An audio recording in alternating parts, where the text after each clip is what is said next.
Hello, എന്താണെന്നല്ലേ? ഇതാ പരിപാടിയുണ്ട്. ഒരു പകുതി സവാള അരിഞ്ഞെടുക്കട്ടോ, പൊടിയായിട്ട്. പച്ചമുളകില്ല, വേഗം പോയി നമ്മളുടെ വീട്ടിൽ നല്ല കാന്താരി ഉണ്ട്, വെള്ളക്കാന്താരി. അതിൽ നിന്നൊരു 2 കാന്താരി അങ്ങോട്ട് പൊട്ടിച്ചു. അതങ്ങോട്ട് പൊടിയായിട്ട് അരിഞ്ഞ് ഒരു സൈഡിൽ വയ്ക്കുക. അതരിഞ്ഞതിന് ശേഷം നമ്മളിതാ അടുത്ത പരിപാടി തുടങ്ങുക കേട്ടോ. എന്താണെന്നല്ലേ? ചീനച്ചട്ടി, അലൂമിനിയം ചീനച്ചട്ടിയാണ്, പെട്ടെന്ന് ആവാൻ വേണ്ടിയിട്ടാണ്. അത് ചെറിയ ചീനച്ചട്ടി അങ്ങോട്ട് അടപ്പത്തേക്ക് വയ്ക്കുക. കുറച്ച് എണ്ണ ഒഴിക്കാം. അതിലേക്ക് നമ്മൾ നമ്മളുടെ സവാള അങ്ങോട്ട് ഇട്ട് കൊടുക്കുക. ആ സവാള ഇട്ട് ഒന്ന് വഴറ്റുക നന്നായിട്ട്. ആ സവാള ഒന്ന് വഴറ്റി നമ്മളതിലേക്ക് ഒന്നാകുമ്പോഴേക്കും കുറച്ച് അരിഞ്ഞു വെച്ച പച്ചമുളകും കൂടി ഇട്ട് കൊടുക്കുക കേട്ടോ. കാന്താരി അങ്ങോട്ട് ഇട്ട് കൊടുക്കുക. അതിട്ട് കൊടുത്തതിന് ശേഷം ഒന്ന് വാടി വരട്ടെ കേട്ടോ.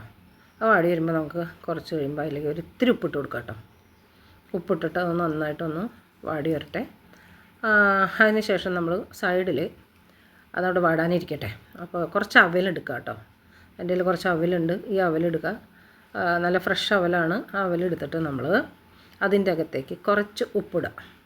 ഉപ്പിട്ടതിന് ശേഷം കുറച്ച് സാദാ പച്ചവെള്ളം ഒഴിക്കുക. അതെ, ഇതിൽ ഞാൻ ഉപ്പിട്ട് റെഡിയാക്കി വെക്കാം കേട്ടോ. ചീനച്ചട്ടിയിൽ കുറച്ച് വെള്ളവും കുറച്ച് ഉപ്പും ഒഴിച്ചിട്ട് നന്നായിട്ടൊന്ന് തിരുമ്മി അവിടെ വയ്ക്കുക കേട്ടോ. നന്നായിട്ടൊന്ന് ഇതൊന്ന് പതുക്കെ ഒന്ന് കുതിരട്ടെ. അതിന് വേണ്ടിയിട്ടാണ്. ഒരു 2 സെക്കൻഡ് ഇത് അരിയണ സമയത്ത് തന്നെ അതങ്ങോട്ട് കുഴച്ച് വെച്ചാൽ മതി. അതിന് ശേഷം ഒരു ചെറിയ ബോളിൽ നമ്മളത് ആ തേങ്ങയും കൂടി അതിനകത്തേക്ക് ഇട്ട് നന്നായി മിക്സ് ചെയ്ത് നന്നായിട്ടൊന്ന് ഒരുപാട് കുതിരണ്ട കേട്ടോ. കുറച്ച് ഒരു 3-4 സ്പൂൺ വെള്ളം ഒഴിച്ചിട്ട് പിന്നെ ഇതിൻ്റെയൊക്കെ കുറച്ച് മഞ്ഞൾപ്പൊടി ഇടണം കേട്ടോ. നമ്മുടെ സവാളയിലേക്ക് നല്ലൊരു കളറിന് വേണ്ടിയിട്ടും ആരോഗ്യത്തിന് നല്ലതാണല്ലോ മഞ്ഞൾപ്പൊടി. അപ്പോൾ അതിന് ശേഷം ഒരു 2 എഗ്ഗ് അങ്ങോട്ട് പൊട്ടിച്ചൊഴിക്കുക ഇതിലേക്ക്. ഇനി എരിവ് ധാരാളം വേണ്ടവർക്ക് മുളക് പൊടി ഇട്ടാട്ടോ. എനിക്ക് മുളക് പൊടി ഇടുന്നത് ഇഷ്ടമല്ല, അതുകൊണ്ടാണ് ഇടാഞ്ഞത്. ഇതായത് അങ്ങോട്ട് പൊട്ടിച്ചൊഴിക്കൂ. അതൊഴിച്ചതിന് ശേഷം അതൊന്ന് നന്നായിട്ട് കുക്കാവട്ടെ. നല്ല ഫ്രൈ ആക്കി എടുക്കാം നമുക്ക്. അതൊന്ന് കുക്കാവട്ടെ. അപ്പോഴേക്കും നമ്മുടെ തേങ്ങ ഞാനൊന്ന് നോക്കട്ടെ. അതൊന്ന് നന്നായിട്ട് നല്ലതായിട്ടൊന്ന് മിക്സ് ചെയ്ത് ഒന്ന് ലൈറ്റായിട്ടൊന്ന് കുതിർത്തി അത് മാറ്റി വെച്ചിട്ടുണ്ട്. എഗ്ഗല്ലേ, എത്ര നേരം വേണം? കുറച്ച് സമയം പോരെ എഗ്ഗ് ഒന്ന് ഫ്രൈ ആകാൻ, എല്ലാവർക്കും അറിയാമല്ലോ. അപ്പോൾ എഗ്ഗ് ഒന്നങ്ങോട്ട് ഫ്രൈ ആയി. എണ്ണ ഇത്തിരി കുറവാണ്. ഇത്തിരി എണ്ണയും കൂടി ഒഴിച്ചാലോ എന്ന് ഓർത്ത് ഇത്തിരി കൂടി എണ്ണ കൂടി ഒഴിച്ചിട്ടോ. എണ്ണ ഒഴിക്കാതെ അത് അടുക്കി പിടിക്കും. അപ്പോൾ അതുകൊണ്ട് അത് ചീനച്ചട്ടിയല്ലേ, അപ്പോൾ അതുകൊണ്ട് ഞാൻ ഇത്തിരി എണ്ണ അങ്ങോട്ട് ഒഴിച്ചു നന്നായിട്ട് എഗ്ഗ് അങ്ങോട്ട് ഫ്രൈ ചെയ്തു എടുത്തു കേട്ടോ. ഇനിയല്ലേ പണി. എന്തൊരു ഈസിയാണെന്നോ.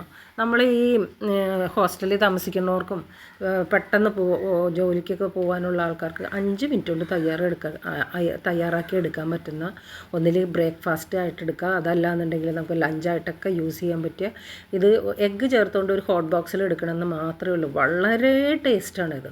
നമുക്ക് എഗ്ഗ് ബിരിയാണി ആയിട്ടോ അല്ലെങ്കിൽ ഫ്രൈഡ് റൈസ് ആയിട്ടോ അല്ലെങ്കിൽ എങ്ങനെ വേണമെങ്കിലും ഇത് ഉണ്ടാക്കാൻ പറ്റും. ഇനിയിപ്പോൾ ബിരിയാണി ആണെങ്കിൽ കുറച്ച് പട്ടയും ഗ്രാമ്പും ഒക്കെ കൂടി ഇട്ട് കഴിഞ്ഞാൽ ബിരിയാണി ആയിട്ട് മാറും.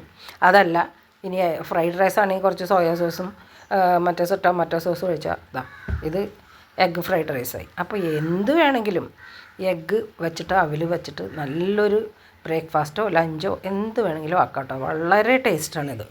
അപ്പോൾ വീഡിയോ ഇഷ്ടപ്പെട്ട കമൻറ്റ് ലൈക്ക് ഇത് ഒന്ന് ട്രൈ ചെയ്ത് നോക്കാൻ മറക്കണ്ട. വളരെ ടേസ്റ്റാണ്. പെട്ടെന്ന് റെഡി ടു കുക്ക്. നമ്മൾ ഇതൊക്കെ മാഗിയൊക്കെ നൂഡിൽസൊക്കെ ചെയ്യൂലേ, അതുപോലെ അങ്ങോട്ട് ചെയ്യാൻ പറ്റിയൊരു സാധനമാണ്. പെട്ടെന്ന് ചെയ്യാൻ പറ്റുന്നതാണ്.